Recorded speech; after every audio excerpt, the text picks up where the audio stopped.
In the last class, we were discussing regarding the various types of distribution system. In that, we were discussing regarding the gravity method of distribution system, then the pumping method, and then a combined gravity method, and the pumping system we have discussed. Okay. Now, in today's class, we are going to see the types of distribution, or we are going to see the system of supply, and then we are going to see the various types of distribution system, and then we are going to see the various types of service reservoirs that are available. Okay, so this much we are going to see in today's class. So we were discussing, we have overviewed regarding the system of supply in the yesterday's class, that the system of supply are two, that is, one is continuous and one is intermittent system of supply. Now, as the name is indicating, the continuous system of water supply, that means the water will be available to the citizens or to the occupants, okay, of a city, right, continuously, that is 24/7 they will be getting water in this particular system. This particular system we call it as the continuous system of supply. Okay, this particular system is quite good, but when it comes to the consumption part, if we don't control the consumption of water by the occupants, then it is going to be very difficult to give water to the people throughout the year. So we need to have a control over this particular continuous system of supply, and there are some minor leakages in the system, then the great volume of water is going to be get wasted, since the water is going to be flowed in these pipelines continuously. If the water is flowing continuously in a pipe, and then there is a leakage in that particular pipeline, then there will be a huge amount of water is going to be get wasted. In this system, the water is stagnant in the pipe at any instant, and hence the fresh water will be always available to the people. But we needed to have a control on the usage of the water, either by water meters we should have so much, so that how much people are going to consume, they should be paid on that particular water usage. The next is the intermittent system of supply. As the name is indicating, intermittent, that means the water will not be available to the people continuously wherever they are going to stay.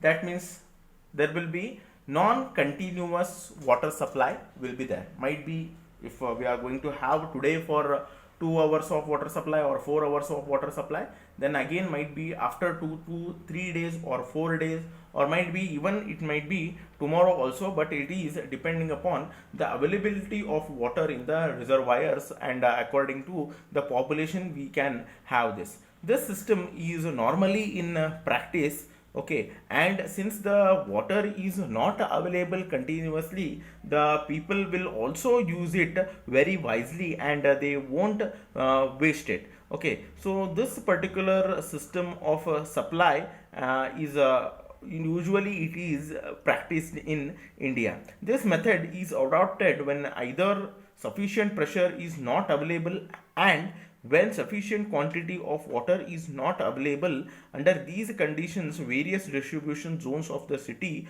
are supplied water by turn.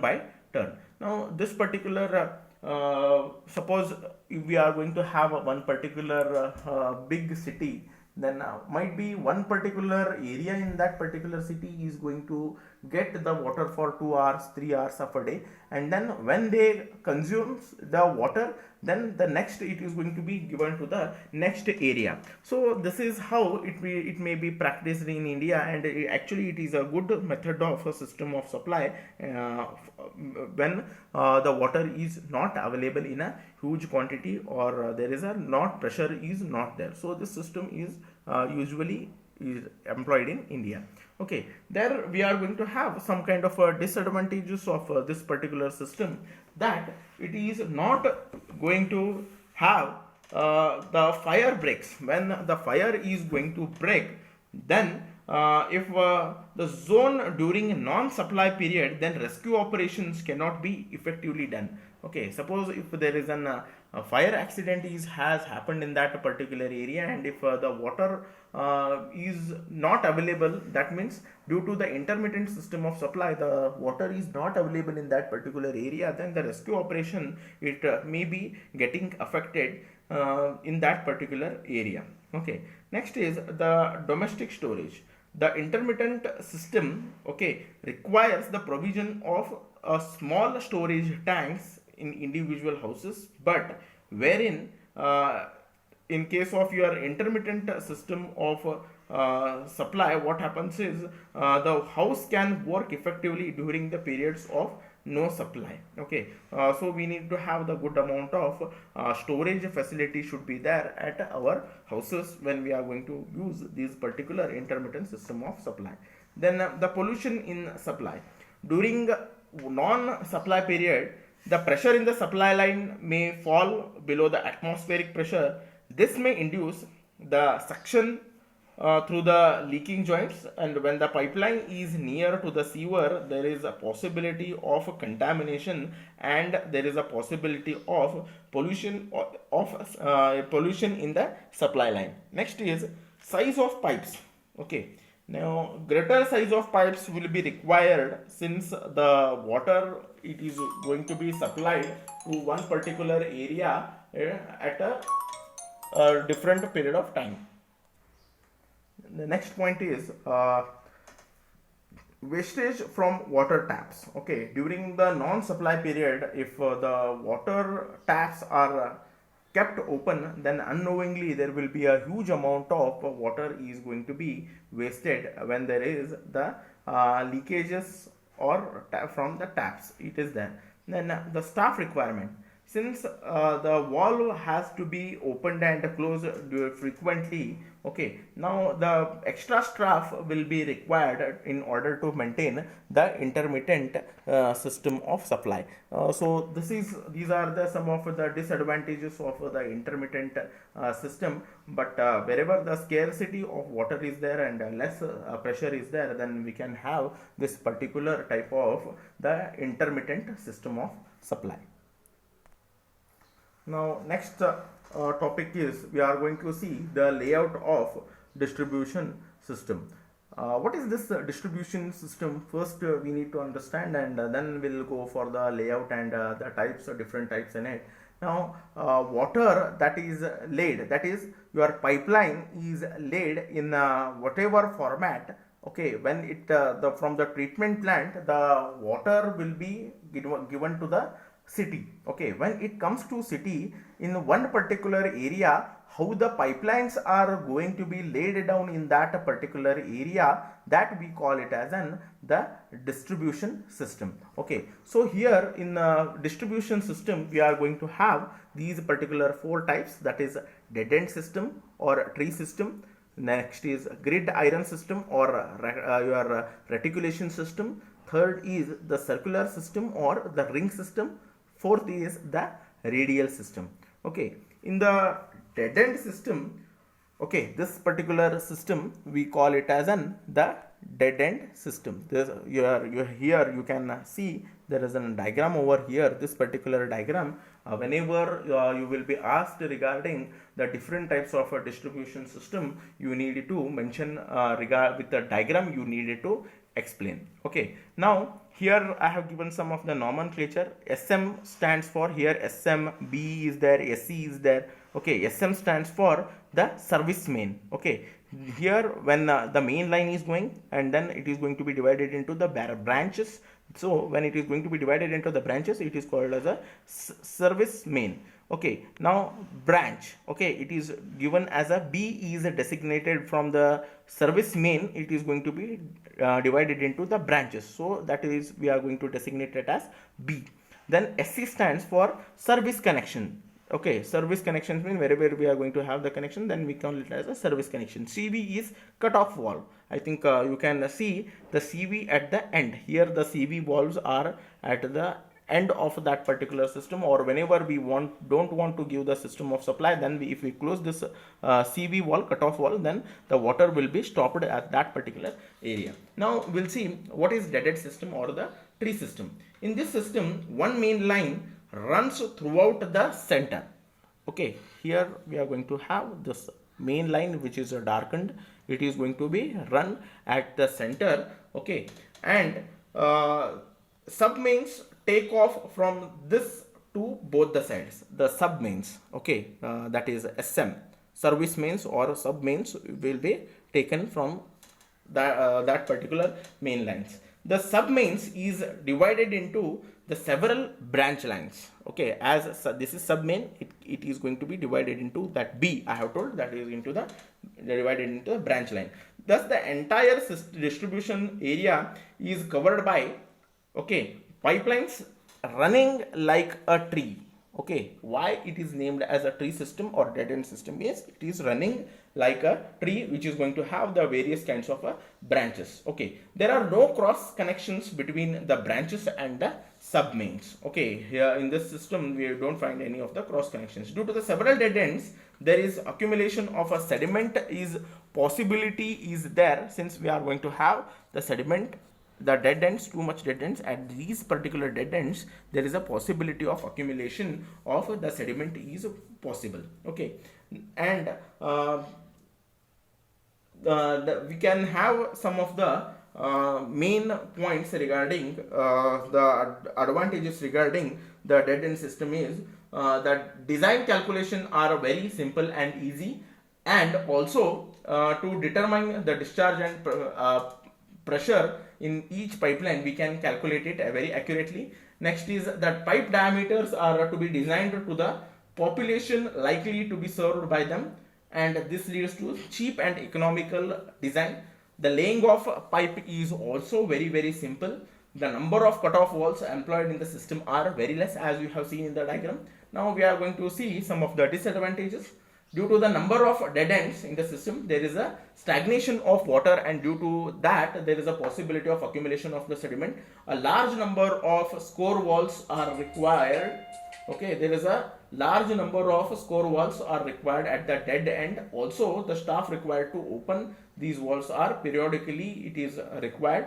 Then the system is less successful in maintaining the satisfactory pressure in the remote parts, and the discharge available for firefighting in these streets will be very limited. Okay, next is the grid or reticular system. Next is the reticulate or grid iron system. If the here you can see the diagram of this particular reticulate system, as it is looking like a grid, we call it as the grid or reticulate system. Okay, now if the dead ends of the previous system are interconnected, okay, then water can be made to circulate continuously through the whole distribution system. Okay, this system is known as the reticulation system or interlaced system. As you can have the main supply lines, it is going to run throughout the center, and the area where you want to supply the water line, you are going to have the grids. Okay, then center of rectangular area and sub mains, okay, from these particular direction. These SM we call it as a sub mains, and this is main line. From if we want to give the water to this street, then we are going to have the SM we have to distribute with the help of the sub main line. Okay, now we will see what is the advantages of this. Now the system is very much ideal for the cities laid out in a rectangular plan resemblance. If the cities are going to be in a rectangular type of a plan, it is designed, then it is very good for those particular system. There is a free circulation of water without any stagnation or sediment deposit at the end. So here we are going to overcome the disadvantages of the dead end system. Due to interconnection, the water is available at each point with the minimum loss of head. Since the grid line system is interconnected, we can have the water at the minimum loss. The enough water is available in the streets for firefighting, okay, and this is how it is going to be helpful.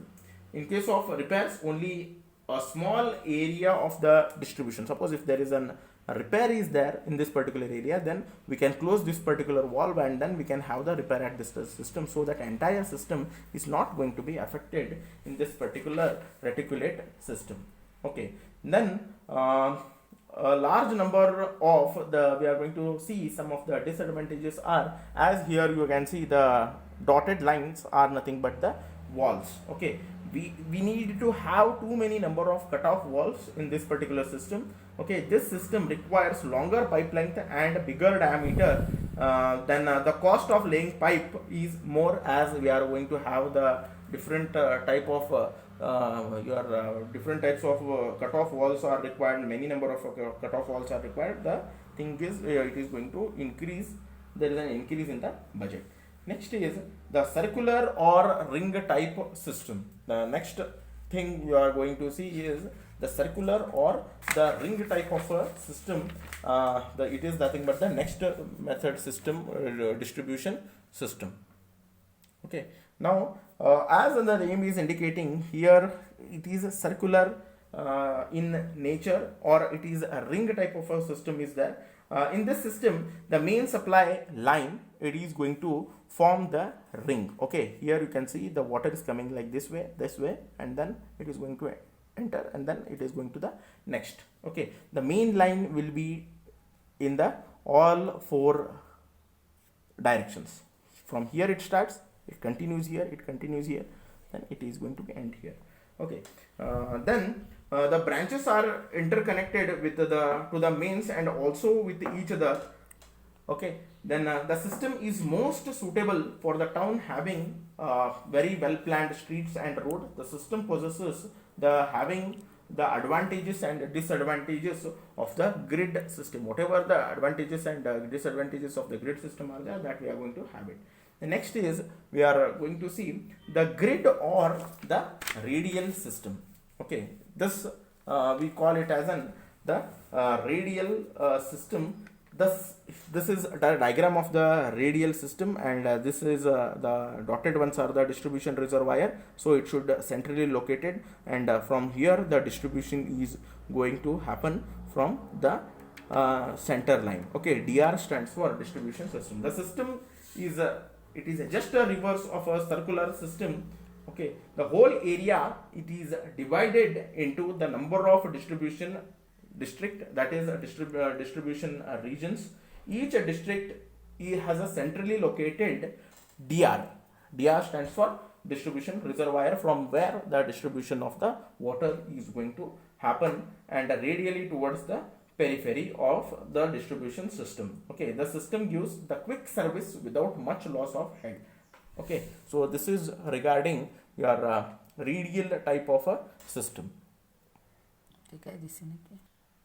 Now we are going to see different types of storage reservoirs. Our next topic is regarding the storage reservoir. Okay, now in the storage reservoir, we are going to have the three types, that is a surface reservoir, elevated reservoir, and the standpipes. Now what is these storage reservoirs? Okay, now after the treatment plant, the water has to come to the city. From there the treated water will be given to the people. But what we are going to do is, why we are going to have these storage reservoirs is, after treating the water, we are going to take these treated water to the storage reservoir.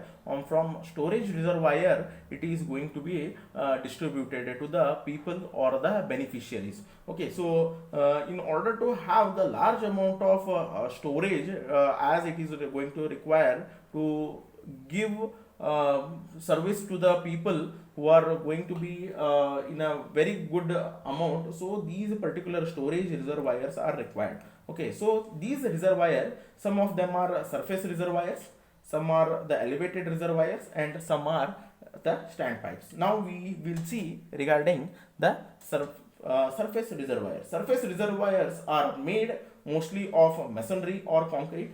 Commonly it is in a line surface reservoir. It is prepared with the concrete gunite or asphalt or asphaltic membrane to check if there is a leakage of water. These reservoirs will be built underground, especially when they are of a large size, and the park may be constructed on these particular surface reservoir. It is having usual practice to construct these surface reservoir in two or more compartments, so that each unit can be cleaned or it can be repaired while one is in either repaired or either cleaning, so we can utilize the other. These surface reservoirs should be located at a high points, so that the gravity method of supply can be done. Okay. In some of the cases, we also require the pumps for these particular surface reservoir. Now we are going to see what are the elevated reservoir. That is the second type. As the name is suggesting, it is an elevated. It is usually constructed of the stone masonry or reinforced concrete or steel. Then are constructed at a higher altitude. The masonry overhead tanks require very heavy supporting tower. Hence, modern it is trend to provide the elevated reservoirs of the reinforced concrete. We see it, and it may be either rectangular, or it may be circular, or it might be conical shape. Okay, and these elevated reservoirs are provided with the cover, ladder, and manholes for inspection and the cleaning purpose. Okay, now next is your standpipes. Now standpipes are normally, it is going to be used where the surface reservoir would not provide the sufficient head. Okay, there we are going to use these particular standpipe, and it is essential to have a tall cylindrical tank whose storage volume is having the upper portion which is above the entrance of the discharge pipe, and it is lower portion which acts to support the useful storage and provide the required head. The advantages is of hills or high ground for a standpipe location with a view toward making the entire capacity. Then how this is wherever this is regarding your surface reservoir, elevated reservoir, and standpipes. Now the location of these particular storage reservoir, how it should be. It should be centrally located, so that it can give the service to the maximum of the people. In large metropolitan areas, the number of distribution reservoir, it should be located at a very key points. They should be located on a high ground and sufficient elevation, and with having the adequate pressure. And if it is elevated reservoir and all, it is going to it requires a very strong foundation. Then positioning of these reservoirs, it requires it should be located in such a way that it can give the pressure which is required in order to supply the water to the public. And it is centrally located. The pressure over the whole distribution area, it should be uniform during the peak and low hours. Whatever the pressure that it should be there in these particular system of supply, it should be it should have the sufficient amount of pressure at a wherever peak and low amount of water we needed to distribute. So in today's class, we have covered regarding the system of supply, that is intermittent and continuous supply. Then types of distribution system, that is your circular system, grid system, and then a rectangular system, so reticulated system. All these systems we have seen, along with along with the storage reservoir, that is surface reservoir, elevated reservoir, and standpipe, along with its location where it should be. So this is what we have studied in today's class.